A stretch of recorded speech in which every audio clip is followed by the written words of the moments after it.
that was fast.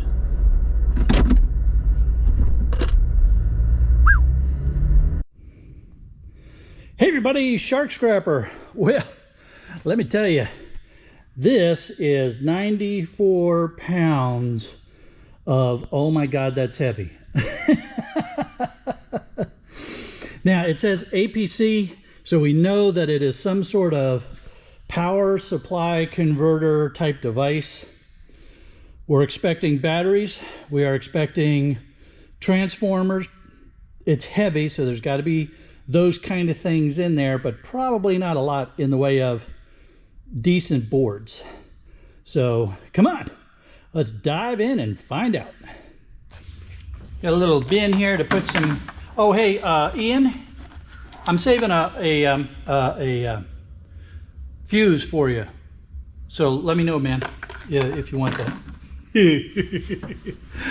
All right. Screws, screws, and more screws. We're gonna be doing a lot of unscrewing.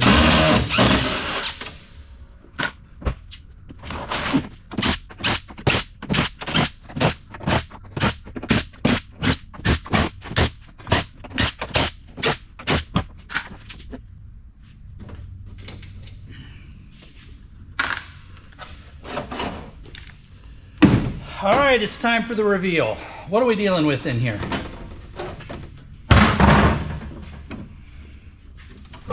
So, as expected, we have two big transformers. Hopefully those are going to be copper bearing. If they are, then we can sell these as copper bearing motors. At least for my yard we can. Some yards will have a separate category for transformers, so make sure you understand what your yard wants. We have batteries here. This whole thing is a battery pack. I'm hoping that's going to slide out once I get some screws out of the way. And then we have a big low-grade green board here.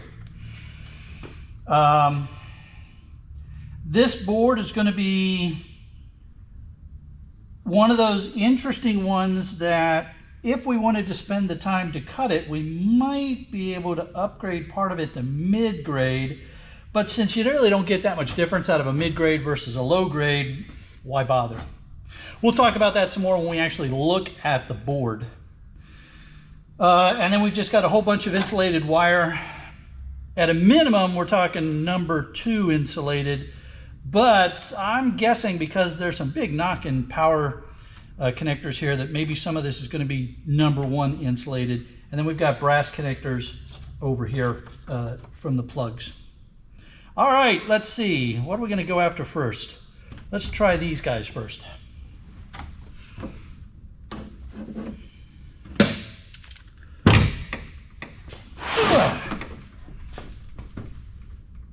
Now, let's see if we get that plug out of the way.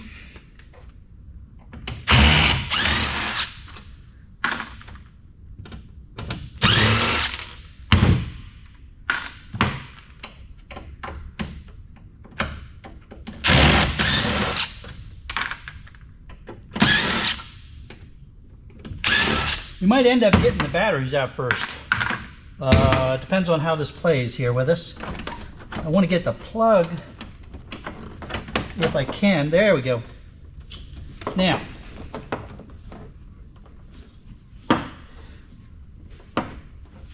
that can feed through there can be a little bit annoying to deal with, so we're just going to cut that.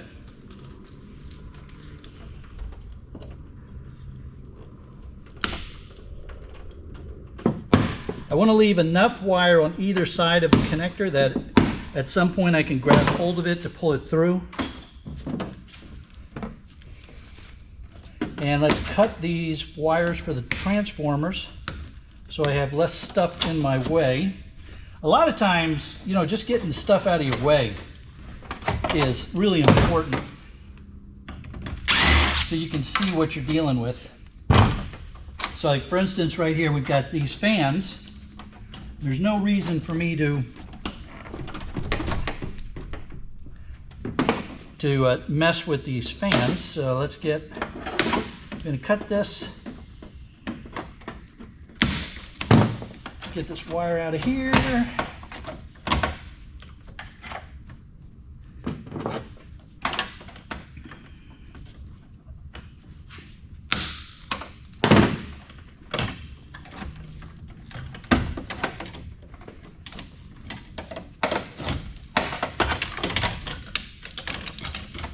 All right, and yeah, so a couple of fans that will turn into motors easy enough. In fact, we can do that right now. Cut, cut, cut. The fan pops off. You break off these fan blades like this. And now you have a copper bearing motor. Now, not every yard will do this. Some yards will only have a category for computer fans. Some yards won't take them at all. So you have to know what your yard is willing to accept. All right, let's get back to the transformers. All right, so we got the wire out of the way on that side.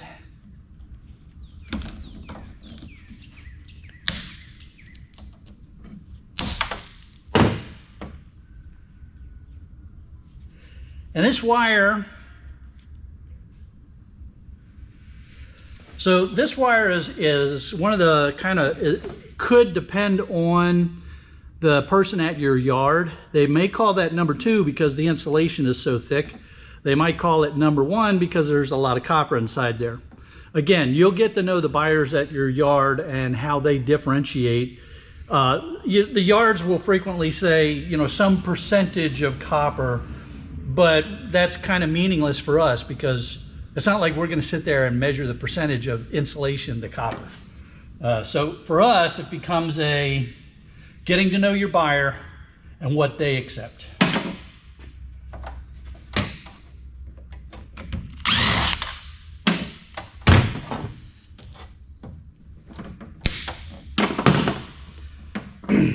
All right, now we just have some screws down here. And they're offset from each other, so that makes it easier to get to the screws. Slide it up out of the notch, and there is a nice, big, heavy transformer. Oh, man. All right. Well, let's see what the transformers weigh.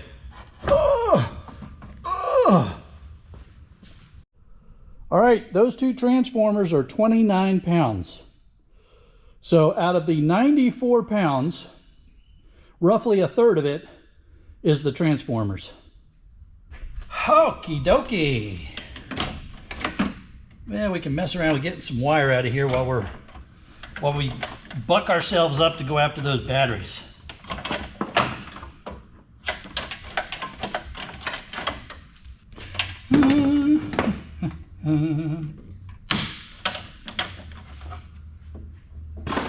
Yeah, we know those batteries are going to be painful, so we're putting that off as long as we can. Oh man. I just like to get wire out of my way. When I'm working on stuff, you know, I like things to be organized as best I can. It's hard enough to get scrap organized. So one of the simplest things you can do is just get wires out of the way.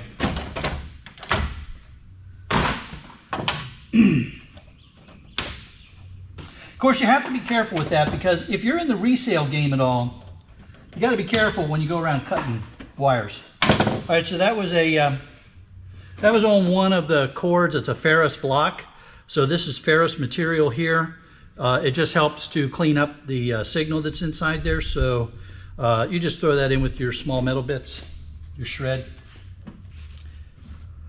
I put that off long enough. Let's figure out how to get those batteries out of there.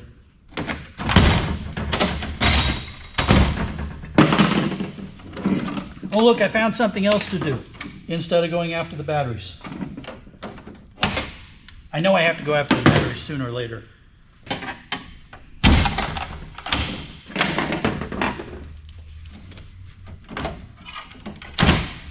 go. We might have a mid-grade board here. Let's see if we can pop that off of there easy enough.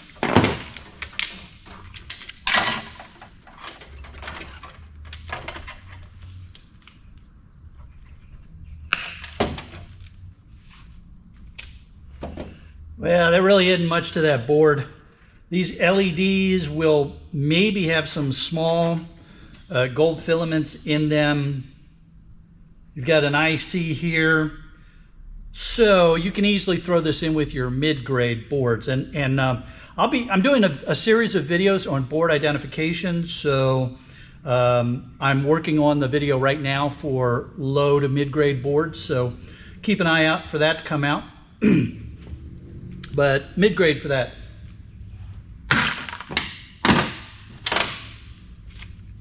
Another ferrous block. Some really cheap, terrible ribbon wire. I don't even put this in. My yard will take my computer ribbon wire as number 2 insulated, but I don't put this in there. That's just not fair. This I just throw in with my shred. And this is trash.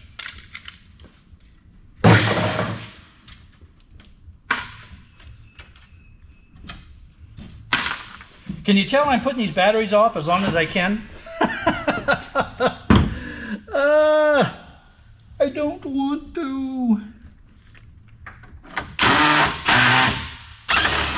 Okay, I don't think that screw had to come out. I think that is just holding that plug onto that piece of metal.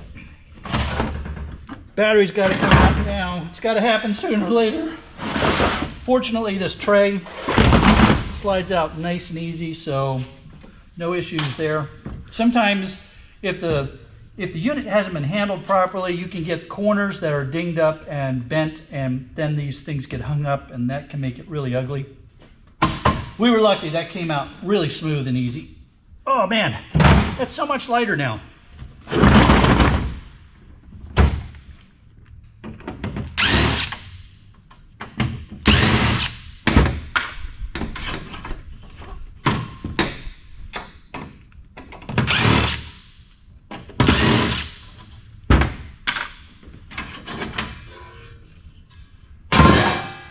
And there you go. 1, 2, 3, 4, 5, 6, 7, 8. 8 lead acid batteries, sealed type. Let's see how easy it's going to be to get these out of here. There we go.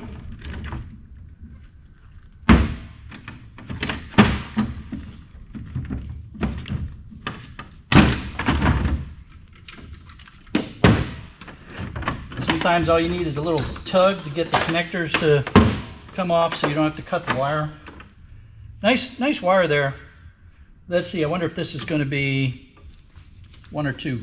I think this is similar to what we looked at. So again, you've got the question, you know, will that be number 1 or number 2? Again, you have to know your scrapyard and the way they would look at that. It also can come down to what else is in the bucket. So if you have a lot of very obvious number 1 and you've got some stuff that is kind of borderline, a lot of yards will be okay with you putting the borderline in. Again, you have to know your yard, right? Have to have a good reputation with your yard. You don't want to be taking advantage of them, because if they're not making money, they can't pay you. So it's always good to just keep in mind that if your yard, you want your yard to pay you as much as they can that is fair and equitable. You got to make some money, they got to make some money, and life goes on. Some yards, hey, don't get me wrong, I get it. There are some yards that take advantage of their clients, their customer base, and that is very unfortunate when that happens. It's also stupid. There's no reason to do that. All right, let's see. Let's get this plug off of here. Some yards think that, well, we're the only yard in town, so they have no choice but to come to us. And that works all the way up until a competitor shows up. And then people say, yeah, we're going with the competitor.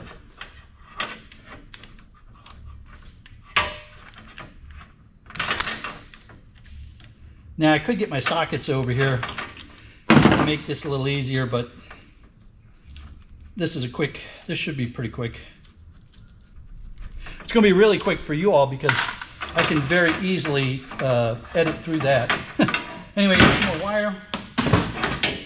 Yeah, what do we got here? Another one of those screws. Screwies, as my friend Raphael likes to call them. You know, I tell you what, I have a lot of international viewers. And one of the things that I always applaud with my international viewing community is their understanding and ability to communicate in English, which is usually a second language for them. To me, it's amazing. I could never communicate with someone effectively in any language other than English. So I give a lot of credit to my international viewers who can listen to what I'm saying in English, can communicate with me in English, even though it's their second language. My hat's off to you all. Great respect. Okay, so copper. Let's make sure it's not steel masquerading as copper. Oh no! My magnet has been absconded. That unfortunately happens. I usually keep a magnet on either side, a neodymium from a hard drive, and sometimes it will get attracted to the scrap that's in the bed and run off with it. I don't understand why. Anyway, yeah, copper. And this is kind of interesting. I bet that's some sort of copper fuse. Let's see if we can bust this open. Take a look inside of here.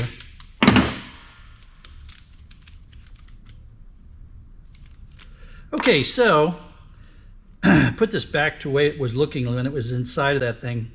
So you had this copper connector, and then all that's going on is the copper gets thinner and runs up into a loop up inside of there.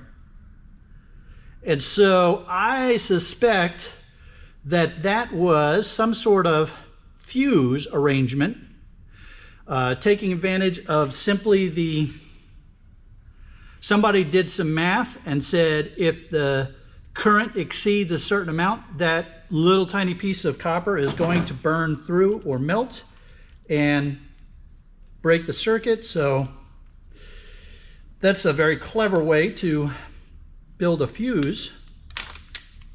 And let's see here. I am trying to be careful not to break the wire part of it as I dig into this. So yeah, we've got this part of that center part that was the loop, and I can only guess that the idea was that acted as a fusing mechanism. Ian, I'm not sending you this fuse. I'm keeping it. It's mine. Mine, I tell you. Let's take these batteries over and see what we're dealing with.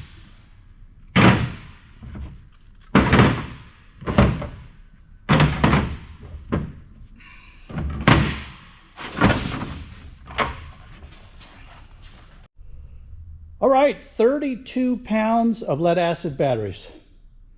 So there's roughly another third of our 94 pounds made up in batteries. Now, this gadget here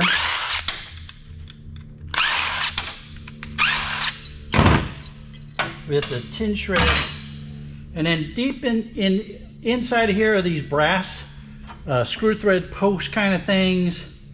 You know, I'll try to see if those will bust out easy enough. If so, it's clean brass. Alrighty. Now then, let's see if we can get this wire to pull through now somehow. There we go.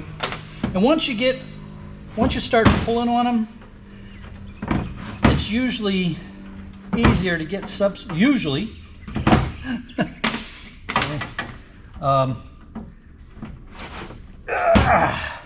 Because you're making room inside of there. And there's, you know, I'm sure the people have all kinds of tricks for busting those feed throughs out of the way.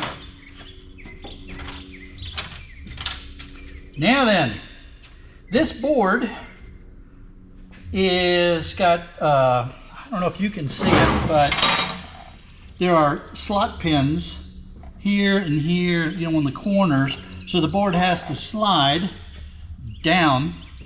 There's a screw there. Let's see here now. To get you out of the way. There's another one here.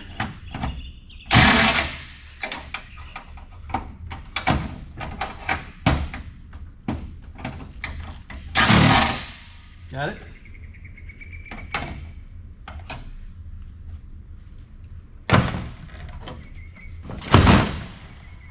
Okay.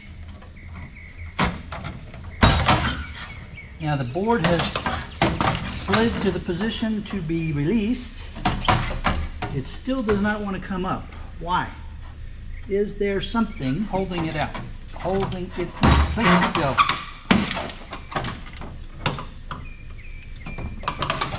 No, it's out.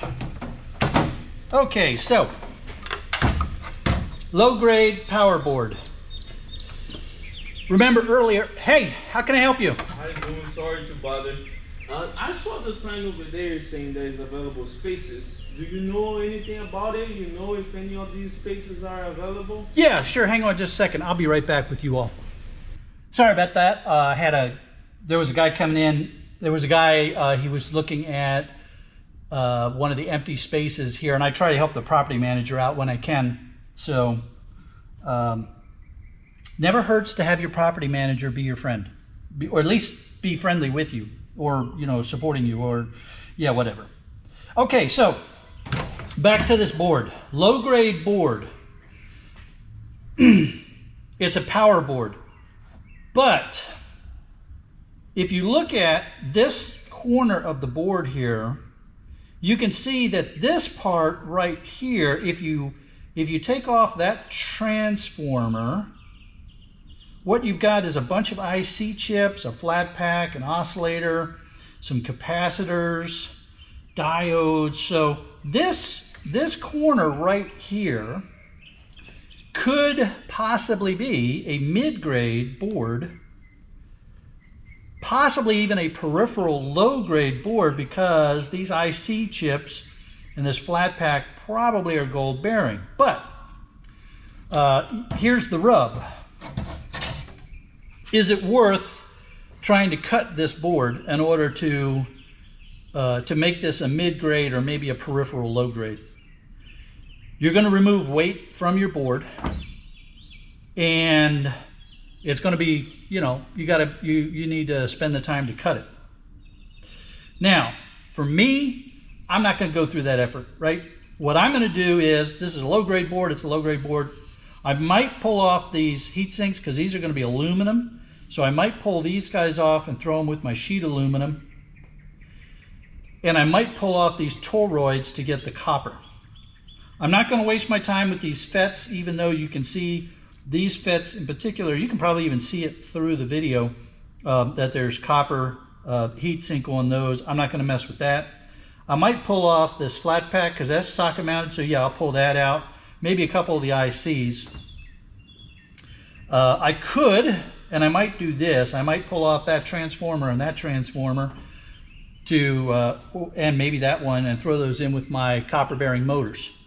Those are the kind of options that you have when you see a board like this.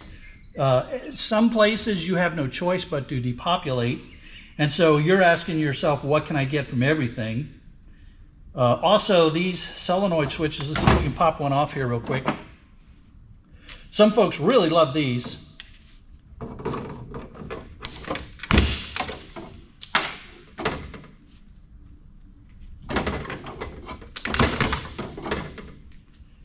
And the reason that they love them is, well, that was convenient.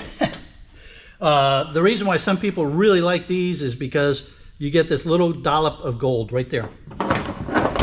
Right there. Here, let me come even closer. I want to make sure that everybody can see this. So you get that little dollop of silver there that is probably some sort of silver amalgam or something like that, I'm guessing. Anyway, so some people really like that because they want to get after that silver.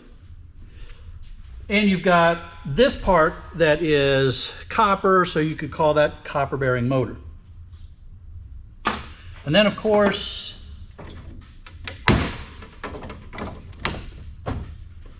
you've got the other connector parts that are also going to have their own little dollops of silver contacts. Now, some people are really into the silver contacts. I'm not one of them. There just isn't enough value in the silver, given all the chemicals and processing that you have to do, unless you're doing it on a very large scale. So I don't mess with it. There are people out there that do, and my hat's off to them. I'm just not one of them. All right, so what's the, so the other possibility for taking off here, you've got this big resistor, and let me see if I can find a code on it. Yeah, so this resistor, that might be gold plated on the inside. Sometimes these big older resistors have gold plating on the inside. There's a channel out there called 999 Doosan.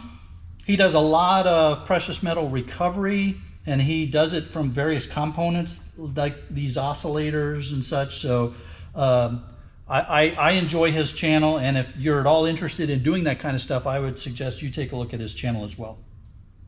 All right, I think that's about it for this board. For me, low grade board, I'm probably going to pull these heat sinks off here. I might pull off the transformers for copper motors and some ICs here and flatback. And then the rest of this is, you could put this right in with your more wire. This is the kind of ribbon wire that my yard will take as #2 insulated. At this point, you could throw this right in with your shred like this. However, let's see if we can get this brass out of here easy enough.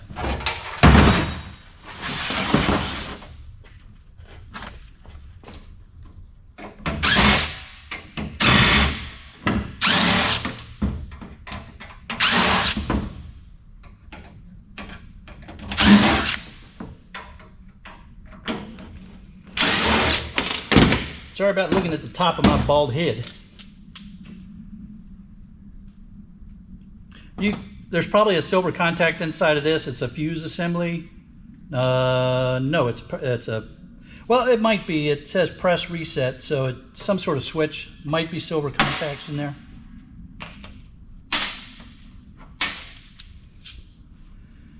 Now then,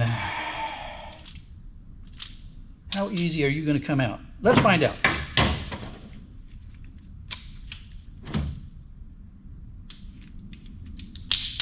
Yeah, not too bad. So, you get these brass pieces in power supplies, frequently uninterruptible power supplies. Like this, it's dirty brass because it's got this dollop of solder on it. So what you can do is, you can cut right, make sure you don't get any solder on the clean part, cut that. Now that is clean brass, and this is your dirty brass. And if you really want to go to another level, you can cut the other side. Now you just have this little bit of dirty brass and more clean brass. And it's pretty easy to pull these out. Some come out much easier than others. It's brass, so it's relatively soft. It might tear. That one's all clean. Sometimes you have to take your edge cutter to get in here because you can't get your flat nose pliers in here, right? So here again, we have the dirty part there. So let me just cut that relatively close. Now we have clean brass. This side, we're going to do the same kind of thing. There's the dirty brass, there's the clean brass. Now we know that roughly a third of the weight was from the batteries, another third was from the transformers, so the rest of this is made up from the board, the shred, and the wire. So let's go see what we get here. Assuming I don't take off any of the stuff from that low-grade board, that's 3 pounds of low-grade board, 26 pounds of shred steel. That doesn't want to weigh, so let's see.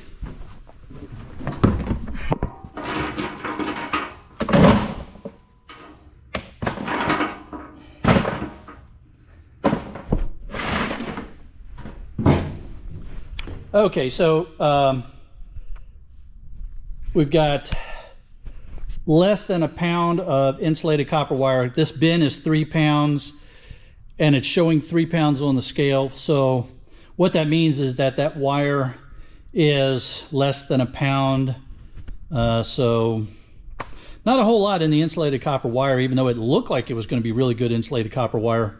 I could take it over to the finer resolution scale that I use when I'm shipping things, but you know, what's it matter? We know it's not a great amount of wire inside of there, so that's some mix of number 2 and number 1.